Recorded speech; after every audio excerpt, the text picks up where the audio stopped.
Bună dimineața, Lucian sunteți la Minutul Sportiv. Să trecem întâi în revistă rezultatele ultimei etape din Liga 1. Sepsi, Chindia Târgoviște 0-1, Viitorul Constanța, Academica Clinceni 1-1, Universitatea Craiova, FC Botoșani 1-0, UTA CFR Cluj 0-1, Astra Giurgiu, Hermannstadt 2-1 și FCSB Gaz Metal Mediaș 1-0. Ultimele două partide se joacă astăzi, FC Argeș Poliaș și FC Voluntar Dinamo București la ora 20:30. Astăzi avem o ediție dedicată în totalitate Ligii a 3-a, care începe în acest weekend. Nu știu dacă știți noul regulament al Ligii a 3-a, sunt 10 serii de câte 10 echipe, iar apoi vor fi cuplate într-un baraj, 2 semifinale și o finală, urmând ca la final să promoveze 5 echipe. O să vă spun cum arată clasamentul actual și care ar fi echipele care vor merge la baraje în cele 5 zone. În zona de nord-est am avea Știința Miroslava, Oțelul Galați și Dacia Unirea Brăila, Foresta Suceava, urmând ca câștigătoarele să joace între ele în finală. În seria de sud-est avem CSA Fumați, FCSB 2 și Steaua București, Mostiștea Ulmu. În seria centru-sud am avea Corona Brașov, Fedița Colonești, ACSO Filiaș, CS Blejoi.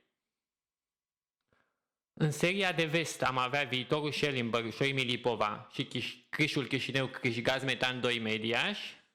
Iar în ultima serie, cea de nord-vest, am avea Unirea Dej, Minaur Baia Mare și SCM Zalău, Metalurgistul Cugir. Vom trece astăzi Vom face un tur al tuturor zonelor. Prima oprire urmând să avem în 5 minute la Galați.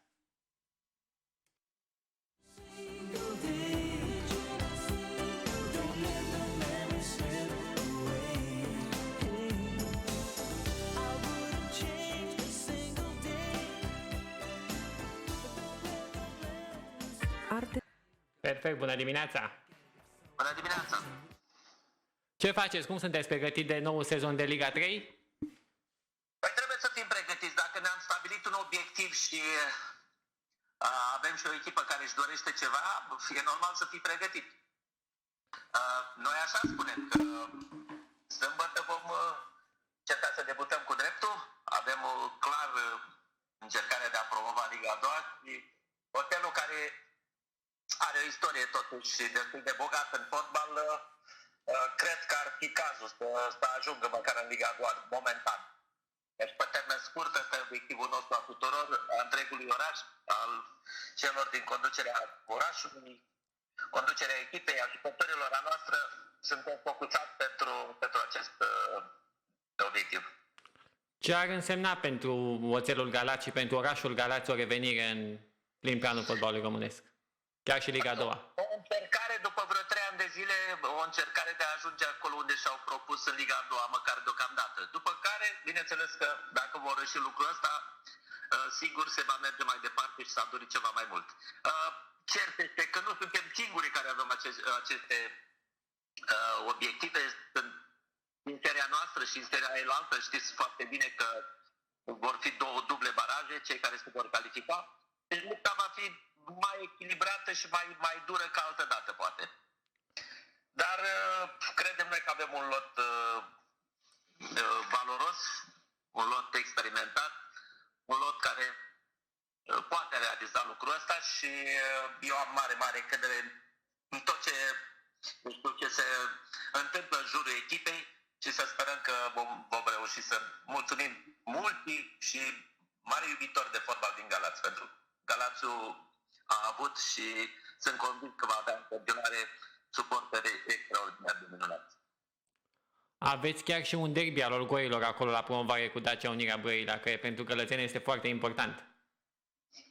N-am înțeles întrebarea. Derbiul cu Dacia Unirea Brăila este foarte important pentru gălățeni mai ales. Este o rivalitate între cele două orașe. E adevărat, dar până la acel derby sunt 3 echipe care încearcă și au șanse mari să se lupte pentru primele 2 locuri. O etapă a doua va juca Brăila cu Focșani, o etapă a treia va juca Focșani cu Oțelul, deci sunt preminizele unor meciuri foarte disputate și care ar putea să decidă cele două echipe calificate la baraj. Deci nu vă focusați momentan pe Foresta Suceava, vă focusați pe să intrați în primele două în seria aceasta și apoi vă gândiți la baraje. Păi da, cred că ăsta e cel mai normal lucru care ar trebui să se întâmple, să te gândești din aproape în aproape la ce ai de făcut, că ar putea să nu mai ajungi în partea elaltă. Așa că scopul nostru este clar să terminăm în primele două, după care să ne așteptăm adversarii din seria cealaltă, care și acolo e o luptă echilibrată, cu mai multe echipe cunosc seria, o serie grea și sunt 4-5 echipe cu șanse reale să prindă barajul. Dar deocamdată noi trebuie să ne îndeplinim primul obiectiv, acela de a termina pe primele două locuri în seria noastră. La fotbalul din Liga 1 mai aveți timp să vă uitați sau vă focusați doar pe promovarea cățelor? Spun sincer că nu știu dacă am pierdut unul sau două meciuri. Și deci cum?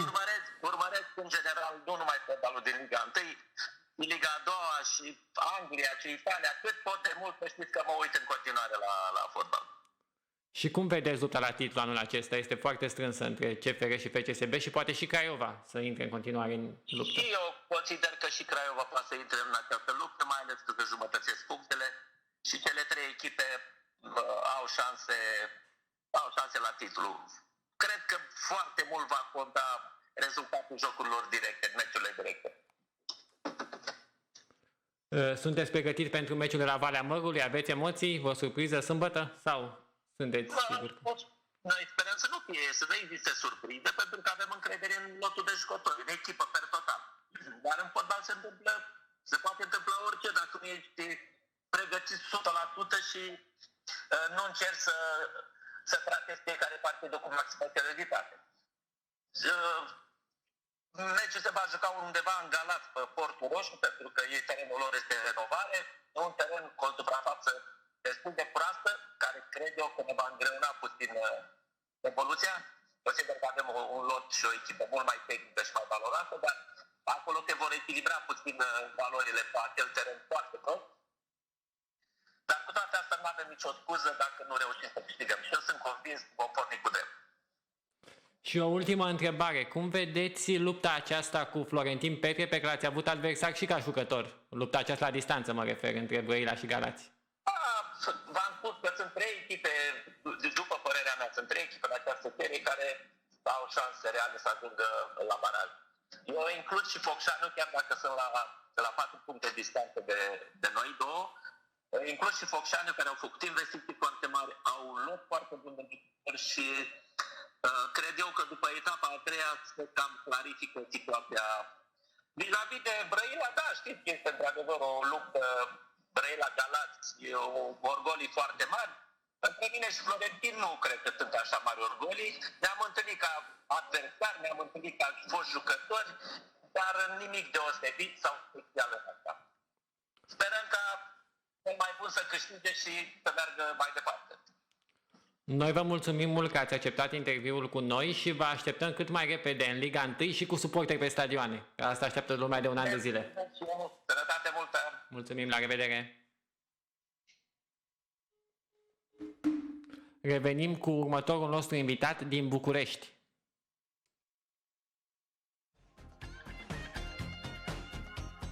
Y no hace falta llorar, eso es lo que hay, mentiroso. Sabes que yo soy tu remedio, tú mi remedio. Y no hace falta llorar por un mentiroso. Revenit și alături de noi prin telefon se află de la București, de la jurnalist Spot Media, Dan Alexandru. Bună dimineața, salut! Bună dimineața, Lucian, salut și bună dimineața ascultătorilor RTFM. Te-am invitat mai mult să vorbim despre seria aceasta de sud-est a Ligii a treia, despre meciul dintre FCSB 2 și Steaua, care se joacă sâmbătă. Te așteptai vreodată ca un meci de Liga a treia să suscite atât de mult interes? Era greu de anticipat acum mulți ani că vom avea un meci CSA Steaua FCSB care practic înseamnă același lucru prin inițialele respective. E un meci care într-adevăr va suscita un mare interes. Trebuie să spunem că va fi pe complexul Ghencea la ora 3, sâmbătă, da. 13 martie. Da, fără îndoială va fi un meci așteptat de cele două tabere, ca să zic așa, și e greu de anticipat un deznodământ acum. Știm că meciul tur a fost foarte strâns și CSA Steaua a câștigat cu 2-1 practic în prelungiri cu un gol aproape norocos al lui Antohi. Dar în meciul tur FCSB, prima echipă era lovită rău de tot de COVID și a luat foarte mulți jucători de la FCSB 2. Acum s-ar putea să fie mai dificil meciul pentru Steaua, mult mai dificil. E adevărat și știm că cei de la FCSB au anunțat intențiile de a trimite, poate nu neapărat la acest meci, dar în meciul viitor, meciul de baraj care se anticipează deja între cele două, s-a anunțat faptul că vor fi trimiși câteva jucători importanți de la prima echipă, ceea ce va complica serios lucrurile pentru CSA Steaua în eventualitatea unui meci de baraj care se cam anunță, având în vedere că și Cernavodă și echipele celelalte din seria 3-a sunt oarecum sub valoric, sub CSA Steaua și sub FCSB. În principiu. Vezi meciul acesta de sâmbătă ca și, adică va conta experiența lui Bogdan Vintil în fața lui Oprița? Va conta mai mult? Bogdan Vintil având 10 ani de experiență antrenorat față de Oprița, e cu 10 ani mai avansat. E adevărat și ne aducem aminte că Bogdan Vintil a făcut lucruri frumoase în ultimul lui mandat la FCSB, la prima echipă. A avut un start promițător, a avut 7-8 victorii la rând. Am vins și Craiova, atunci au fost meciuri foarte bune făcute de Vintilă. Din păcate pentru el lucrurile s-au cam împotmolit spre sfârșitul mandatului, dar cred că experiența pe care o are, el e posibil să prevaleze, pentru că, într-adevăr, Oprița n-a antrenat echipe, să zicem, atât de importante, cu mize importante, dar ce drept este că până acum a făcut o treabă bună la CSA Steaua, au adus câțiva jucători cu nume și va rămâne de văzut ce se va întâmpla sâmbătă. Ei sunt în formă acum în ultimele amicale, trebuie să precizăm asta, că au rezultate foarte bune. În 2029 au învins pe Cluj cu 4-1, pe Roșior cu 4-3, pe Vedița Colonești cu 5-1, pe Academica Clinceni 2-8-1 și pe Popești de Ordeni cu 6-3. Un singur rezultat fără victorie este un egal cu Gloria Buzău 2-2. Gloria Buzău totuși fiind o echipă destul de bună din Liga a doua, da. Un fel de alt nivel. Dar sunt în formă, asta trebuie remarcat. Voiam să te întreb, să facem un exercițiu de imaginație. Știm că e aproape greu de crezut, dar dacă Steaua va pierde barajul cu Mostiștea Ulmu, înainte să ajungă în finala cu FCSB 2, crezi că atunci FCSB 2 se va da la o parte la barajul de promovare ca să rămână în Liga 3 sau va încerca totuși promovarea în Liga 2, nemai având luptă cu Steaua pentru promovare? Da, e interesant exercițiul ăsta. În ideea în care clasamentul de Liga 3 rămâne așa, cu Afumat și Mostiștea Ulmu, în momentul acesta. Da. În ideea, dacă să zicem că CSA Steaua pierde semifinala, în ghilimele, de baraj, cred că cei de la FCSB s-ar gândi mai bine și probabil că în mintea lor ar fi mai bine rămânem încă un an de zile, să-i blocăm și anul viitor tot la meciurile astea de baraj, să zicem că ar fi o... Se va scoate barajul de anul viitor. Și atunci... Se va scoate, vor fi 5 serii de Liga 3 și va fi vechiul sistem. Adevărat. Probabil că va fi alt sistem și acum depinde și de pandemie, adevărat, dar va fi cu siguranță alt sistem anul viitor, dar va fi de discutat, adică probabil că va fi în ghilimele o ședință între mai mari clubului respectiv, ce s-ar putea face și ce e mai bine, pentru că să nu uităm, dacă echipa promovează în Liga 2, vor fi și costuri mult mai mari pentru a întreține, pentru că una este să întreții o echipă de Liga 3 cu deplasări zonale, ca să zic așa, și una este să mergi în Liga 2 la Oradea, Arad și așa mai departe, Constanța, Timișoara și așa mai departe, și costă. Și atunci nu e atât de facil. Dacă FCSB avea mai mult de câștigat dacă are satelitul în Liga 2, mă refer pentru experiența jucătorilor, care crește mai bine la un nivel mai înalt. E adevărat, jucând cu echipe mult mai bune și având dueluri mult mai ok din punct de vedere valoric, pentru ei ar ajuta mult mai mult să urce într-un eșalon următor. Și atunci poate și pentru conducerea ar fi mai ok, pentru că acești jucători tineri care ar crește mai repede, ar fi mult mai vandabili în viitor, ceea ce știm că se dorește. Jucătorii tineri, iată cum a plecat și Man și cum probabil că vor mai pleca și alții ca și Octavian Popescu și așa mai departe. Deci și asta este un argument pe cealaltă parte a talerei, din balanță. Va rămâne de discutat, poate va fi o decizie a clubului.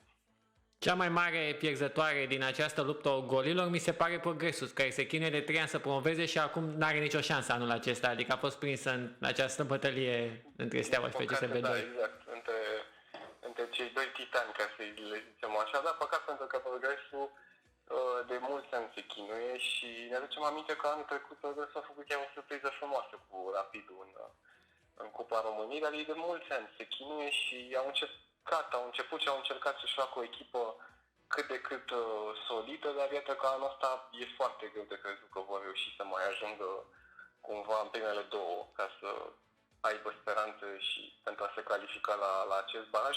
Poate că dacă acum una dintre cele două vor avansa și se va mai elibera un pic traseu, având în vedere că la anul se schimbă și sistemul competițional, poate pentru Progresul chiar m-aș bucura să-i revăd măcar în Liga a doua, pentru că eu cred că trebuie sprijinite echipele acestea de galonate cu un anumit renume. Eu zic că e bine să le vedem pe cât mai multe dintre ele în ligile 1 și 2, cât se poate. Și o ultimă întrebare avem pentru tine. Dacă se va ajunge la barajul FCSB 2 Steaua și va trimite cam jumate din prima echipă cu Coman, cu Moruțan, cu Olaru și cu Miron și Cristea, are vreo șansă Steaua cu acești 5 jucători doar de la echipa FCSB 2? Nu cred, pentru că, să fim sinceri, dacă e suficient ca măcar unul dintre aceștia să prindă o zi bună, Coman sau Moruțan sau cineva din atac, Olaru și așa mai departe, e suficient ca unul dintre ei să prindă o zi bună și s-a văzut și în Liga 1 echipe care au fost învinse practic de o evoluție mai strălucită a uneia dintre ei. Așa că e greu de crezut, pentru că foarte mulți jucători de la CSA Steaua sunt foarte tineri, nu au experiența și meciurile pe care le au acești jucători și e greu de crezut că vor rezista unui. Să nu uităm că ei sunt și altfel pregătiți din punct de vedere fizic, mă refer la Coman și Cristea și cei pe care i-ai menționat, și va fi și o departajare la acest nivel, la nivelul de alergare, la nivelul de rezistență și așa mai departe. Adică e greu de crezut că vor rezista. Dacă se ar juca un meci 11 la 11, doar loturile pe care le știm și care sunt acum, poate să fie un meci echilibrat, dar așa, dacă vin 3, 4, 5 jucători de la echipa mare, clar va fi un mare avantaj pentru FCSB. Dar sunt și jucători la Steaua care au jucat la FCSB, Rareș Enceanu sau Liviu Băjenaru. E adevărat, au și ei câțiva jucători cu experiență. Enceanu tocmai a marcat un gol de senzație în ultimul amical cu CSM Alexandria, scor 2-0 acum 2 zile. Chiar am văzut golul și a fost super execuție. Sigur că sunt și aici câțiva jucători care pot oarecum să facă diferența și va rămâne de văzut forma de moment. Până la urmă și ziua și ambiția pe care va fi clar ambiția fiecăreia de o parte și de alta. Unii vor să demonstreze ceva, alții vor să închidă gura altora și așa mai departe. Și atunci chiar va fi un meci de urmărit, mai ales când se va ajunge la acel baraj cu promovarea pe masă, chiar va fi un meci de... Și păcat că nu va fi publică, mă îndoiesc că se va rezolva cu pandemia până atunci. Că atunci cred că ar fi fost un meci de văzut de foarte mulți fani. Mai ales cel de pe Ghencea, că pe stadionul FCSB 2 lângă noi nu este loc. E adevărat, dar pe Ghencea, pe complexul Ghencea, pe terenul 6 unde s-a fi jucat, ar fi fost, cred că, plin de cerințe. Cred că barajul se va juca pe noul stadion, dacă se va ajunge la baraj. Da, pentru că noul stadion este gata, într-adevăr, și bănuiesc că până atunci va primi toate avizele de execuție și așa, și atunci, da, mai ales dacă s-ar juca pe noul stadion, ar fi fost chiar un spectacol de văzut pentru fanii, nu numai fanii ai unora sau a celorlalți, și pentru oamenii obiectivi care ar fi dorit să vadă un spectacol frumos, fotbalistic. Noi îți mulțumim mult pentru că ai acceptat invitația noastră și îți lansăm o invitație acum să vii la noi în studio, dacă îți permite timpul, pe data de 22 să vorbim despre meciurile naționale de fotbal al României. Dacă se permite timpul, te așteptăm cu drag. Sigur, o să vorbim și abia aștept să mai stăm de vorbă despre fotbal și despre sport. Abia aștept. Vă mulțumesc tare mult pentru invitație și să realizez o emisiune plăcută și mult numai bine ascultătorilor ArtFM. Mulțumim, la revedere! La revedere! Vom merge acum la Brașov în câteva minute. And you're wanting to play. I'll leave her in sweet dreams. She may lose them one day. Keep her wired to the moon.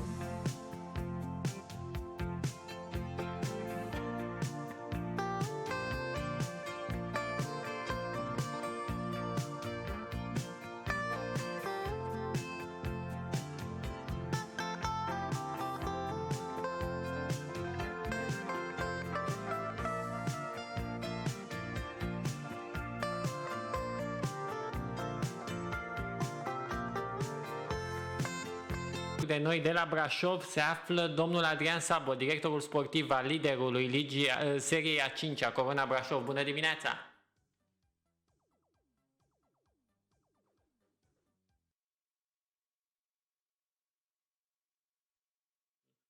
Imediat. Am revenit la minutul sport. Din economie se oprește automat. Am înțeles. Acum încercăm. Am revenit și alături de noi prin telefon se află de la Brașov domnul Adrian Sabo, directorul sportiv al celor la Corona Brașov, liderul seriei a 5-a. Bună dimineața! Bună ziua! Ați vorbit cu domnul Moldovan, pregătit de retur de Liga 3? Da, suntem pregătiți, așteptăm să înceapă campionatul, să ne măsurăm forțele și să vedem rezultatul muncii de peste iarnă. Cu încredere așteptăm acest retur de campionat. Ce ar însemna pentru orașul Brașov revenirea în Liga a doua după o pauză de 5 ani, cred? Revenirea este ca și cum am fi acolo. Noi vrem să ajungem la baraj, iar barajul să ne-l adjudecăm prin cele maxim 4 jocuri, să revenim la Liga 2. Deci nu putem spune că la finalul returului suntem în Liga 2, doar că avem ca obiectiv acest lucru. Indiferent cine, ce și cum, că probabil ați auzit și dumneavoastră sau sunteți la curent cu tot ceea ce se vehiculează, Brașovul are nevoie de o echipă de fotbal, că va fi Corona, că va fi SR, că va fi o fuziune între ele, că va fi o fuziune sau o colaborare între alte cluburi. Cert este că este timpul, din punctul nostru de vedere, ca să revină Brașovul în prim planul fotbalului românesc, ca să se poată relua o tradiție a fotbalului din Brașov. Pe cine considerați adversarul principal în această luptă? E cineva din serie sau pe axofiliași sau placă ramoreni, roșiori? Orice adversar, nu poți să știi la momentul jocului ce probleme îți va crea. Și exemplele sunt multiple și sunt multiple chiar și în cazul nostru, când am pierdut jocuri pe final sau n-am scos un rezultat bun într-un anumit joc în care l-am avut sub control. Deci este imprevizibil. Cert este, sau bine ar fi, ca jucătorii și implicit echipa să trateze și să joace fiecare meci la capacitate maximă și la sfârșit să fie mulțumiți de ceea ce au făcut în teren, bineînțeles obținând și un rezultat pozitiv. Cât contează prezența jucătorilor cu experiență, cum e Mugurel, Buga în lotul Coronei, adică la nivelul Ligii a 3-a?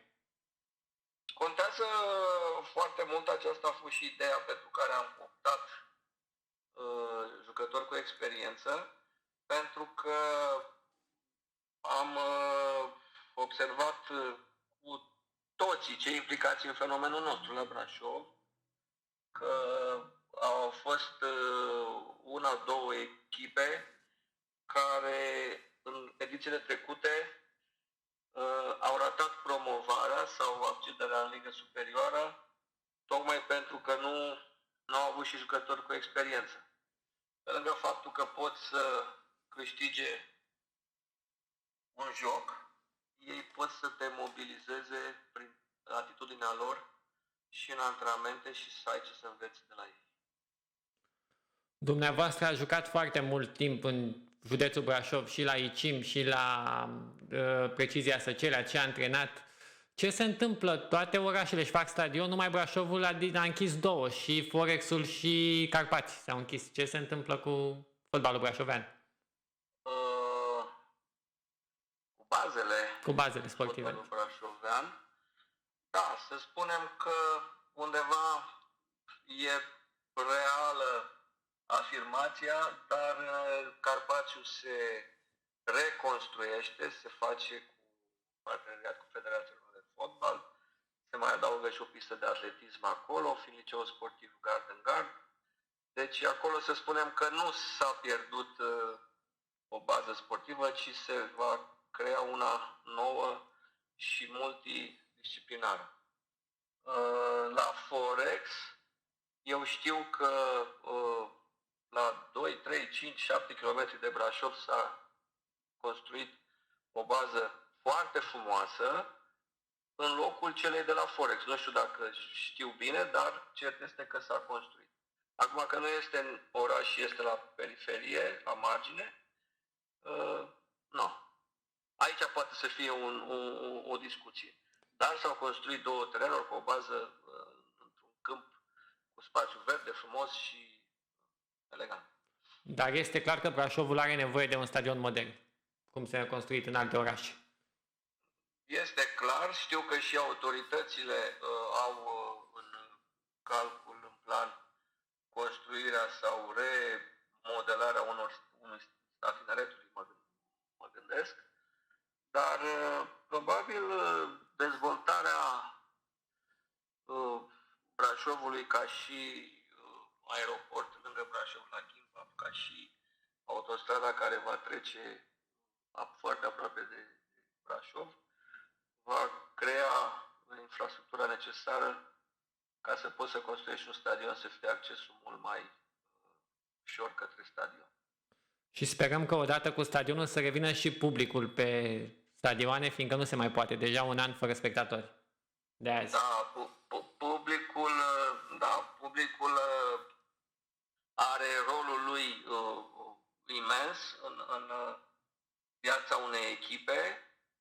Este nevoie să participe și ei la vâltoarea, tumultul jocului, să spun așa, chiar dacă nu e atmosfera de dinainte, dar pentru asta trebuie să existe echipă sau echipe, ideal echipe competitive în orice oraș ca să aducă lumea la stadion.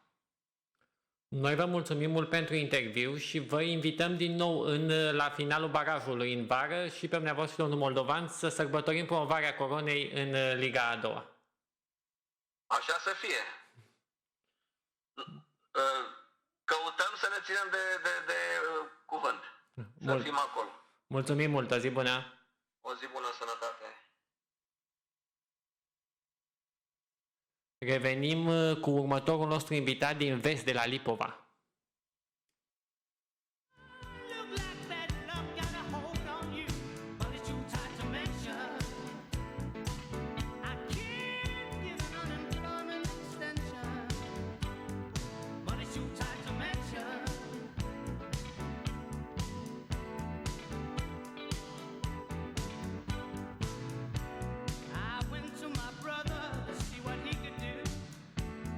Brother, I'd like to help you, but I'm an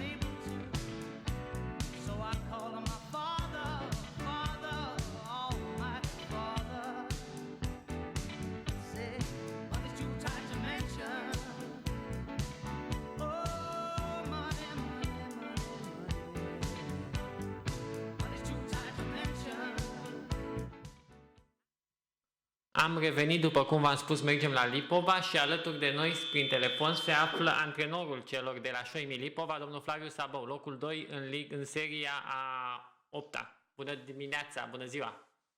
Bună ziua! Cum sunteți pregătit de startul returului? Destul de pregătiți, aș spune. Am făcut o pregătire bună pe plan local. Am jucat și niște meciuri de verificare destul de bune din punct de vedere al implicării și așteptăm meciurile oficiale cu nerăbdare. A jucat chiar și un amical cu ASEU Poli, cu locul 3 în Liga a doua. Cum a fost contactul cu o echipă așa experimentată? Destul de bun, destul de pozitiv din punctul meu de vedere, deși ne-au solicitat foarte mult pe fază defensivă.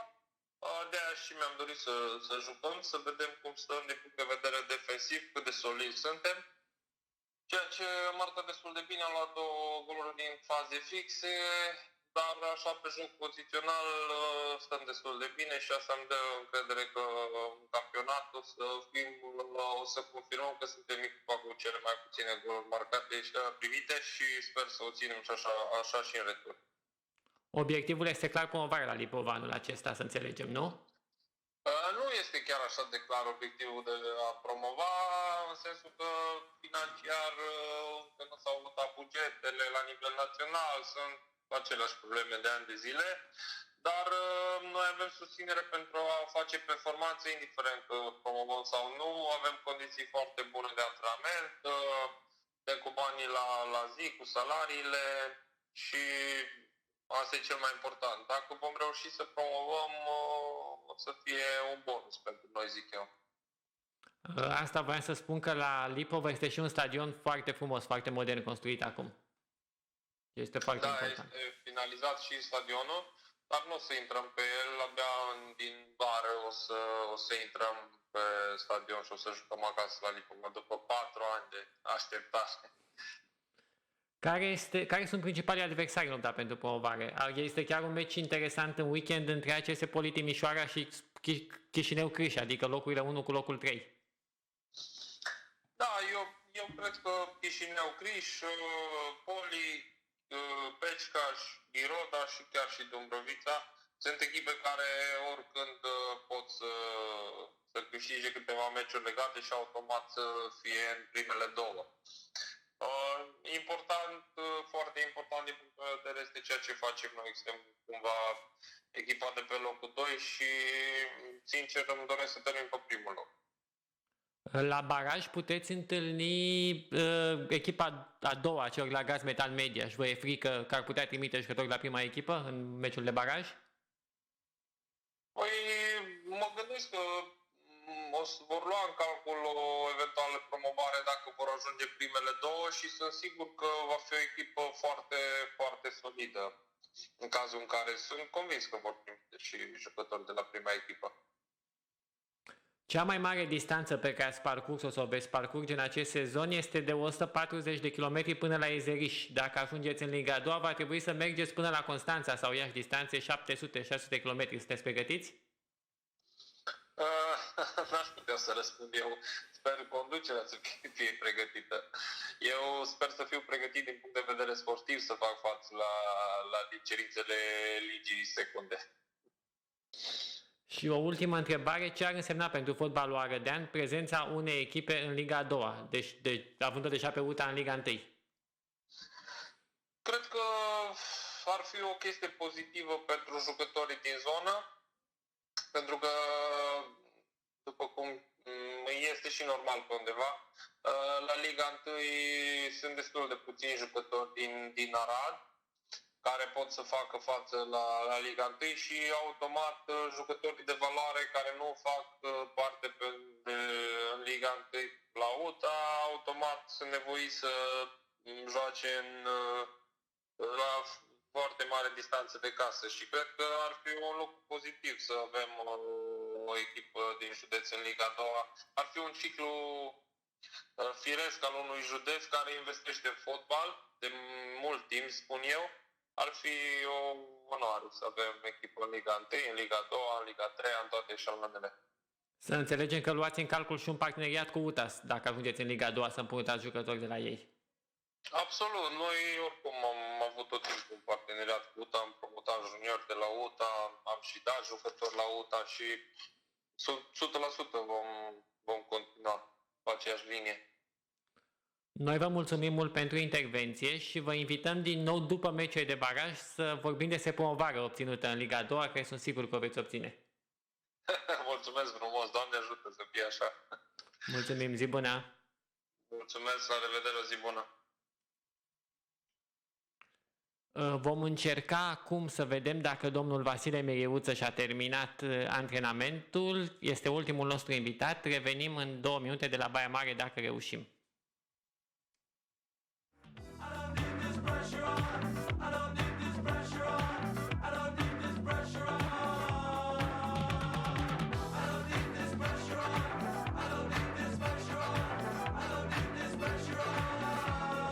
Prima noastră oprire de azi, mergem la Baia Mare să vorbim cu antrenorul celor la Minaur, domnul Vasile Miriuță. Bună ziua! Bună ziua și la dumneavoastră. Pregătit de noua provocare, de startul returului cu Baia Mare? Suntem pregătiți, da, așteptăm cu nerăbdare că ne ajung eu deja 2 luni de când stăm din ianuarie, văd deja eu marți, o zi frumoasă, astăzi văd toate mămicile și doamnele din lumea asta și mai avem câteva zile până la meciul de sâmbătă de la Oradea. Ce ar însemna pentru orașul Baia Mare o revenire în Liga a doua? Ar fi ceva minunat, să zic așa, sunt ani de zile de când echipa este la divizia C. Din păcate s-a ratat și anul trecut o promovare. Acum nu mai avem voie să facem pași greșiți, cu toate că va fi foarte greu, dar vom face tot ce depinde de noi să promovăm, pentru că orașul Baia Mare și județul Maramureș merită o echipă la divizia B. Pe termen lung există și obiectiv promovarea în Liga 1? Acum știți cum e, important e primul pas să-l facem și după aia vom vedea ce va fi mai acolo. Care considerați că sunt principalii adversari ai Minaurului în această luptă? Păi suntem cu Zalău, Iecau, Casă Bistrița la 3 puncte în spatele nostru, deci Somededeș care s-a întărit. Deci sunt vreo 4-5 echipe care se bat pentru promovare. Cum vi se pare această idee cu acest baraj, că el veți juca cel mai probabil cu Unirea Dej sau Metalurgistul cu Gic, depinde cum se va... Dacă s-au făcut 10 serii, nu, s-au făcut 10 serii, era normal să se joace un baraj pentru că sunt doar 10 echipe. Într-adevăr, va fi foarte greu, important e să ajungem până acolo prima dată și știm cu toții că și unii, și am văzut și pe Unirea Dej și pe cu Gic din seria altă sunt echipe foarte bune de divizia C cu jucători buni. La Liga 1 mai aveți timp să vă uitați? La Liga 1, sincer, m-am mai uitat în ultimul timp când am avut timp, așa, chiar m-am uitat la partide. Și cum vedeți lupta la titlu în acest sezon?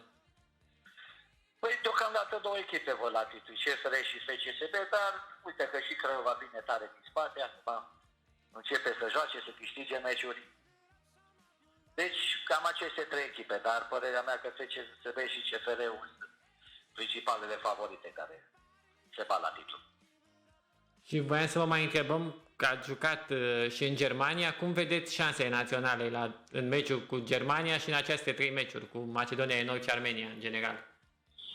Bine, șanse sunt în fotbal, nu poți să spui niciodată că ai pierdut dinainte un meci, indiferent care adversarul, dar hai să zicem că Macedonia de Nord trebuie să bate cu Germania, trebuie să prindem o zi extraordinară și să avem noroc, șanse și Germania să prindă o zi slavă ca să putem face ceva.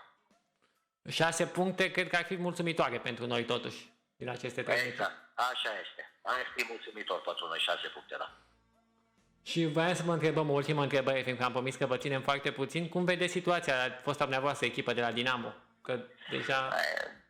Ce să mai spui, dezastroasă, chiar nu mai înțelege nimeni nimic ce acolo au venit acei, să nu vreau să zic niște oameni din Spania care ne-au luat de proști și uitați ce s-a întâmplat.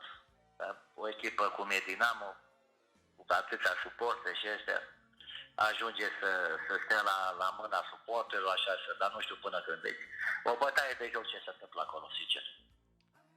Sperăm să se redreseze, fiindcă fotbalul românesc are nevoie de echipe ca Dinamo și de orașele mari în fotbalul profesionist, în Liga 1. 100% că ai nevoie de Dinamo, de Craiova, de FCSB, de Steaua, de ce ai echipe, pentru că sunt echipe de Rapid, ai de Uclu, sunt echipe de tradiție cu suporteri, ai nevoie de echipe acestea în divizia.